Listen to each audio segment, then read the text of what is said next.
urur siyaasadeedka wadani ayaa xaflad ballaadhan oo ku soo bandhigay 22 musharax ee uga qayb galaya doorashada dowladaha hoose ee degmada Burco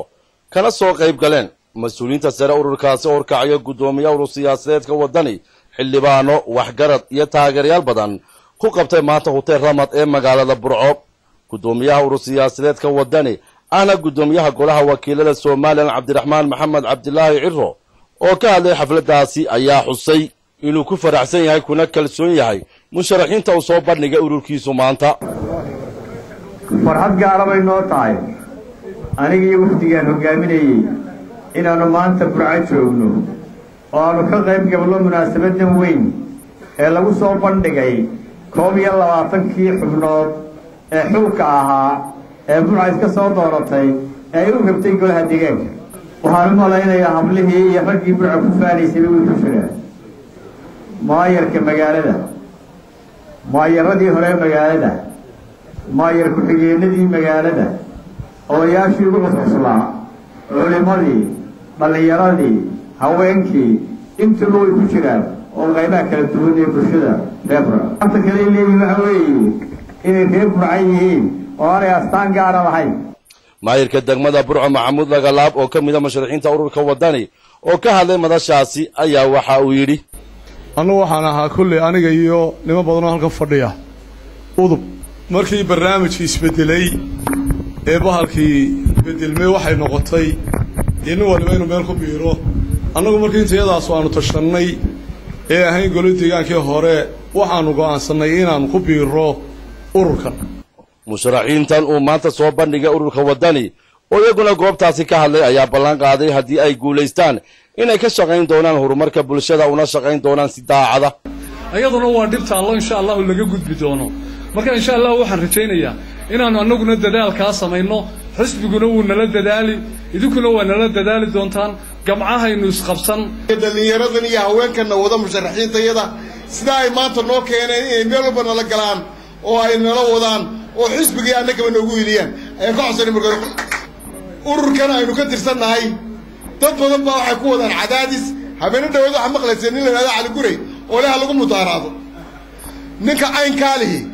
waxaan u sheegaynaa horta wuxuu ka soo baxay kulmiye wuxuu galay udub wuxuu mariyaa u cid ururada sagaal urur baa soconaya inuu hadalka la gaaro waxa kale wuxuu la tagaa dhowto ila waa ninka geediga uu sameysatay Ali inta soo taagani waa Cali Guray ninkaas waxa weeyaan orkii saddex calaamadood lahaa ee meel laga dhaafal hadir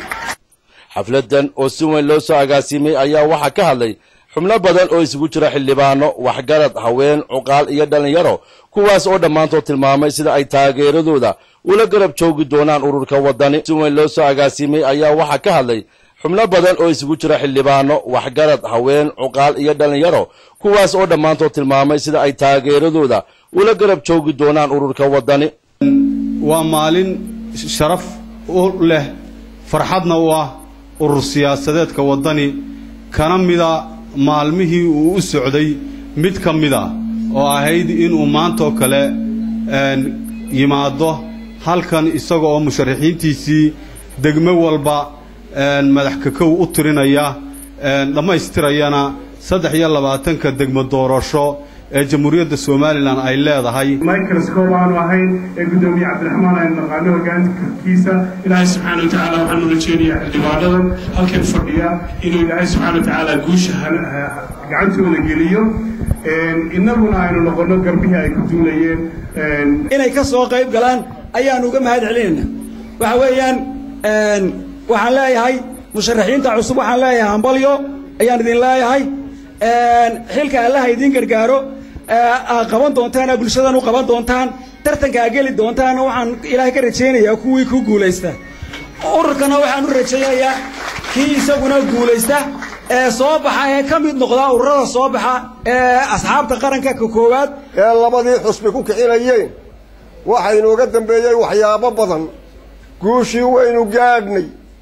maantana haddii baydankeeda leeyahay musharaxiinta soo sharaxdeen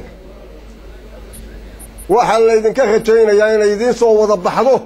urur siyaasadeedka wadani ayaa noqonaya ururkii labaad ee soo dhamaystira 22 musharax ee ka tartamaya golaha deegaanka Burco kaysa axmed digaale hon cable tv burco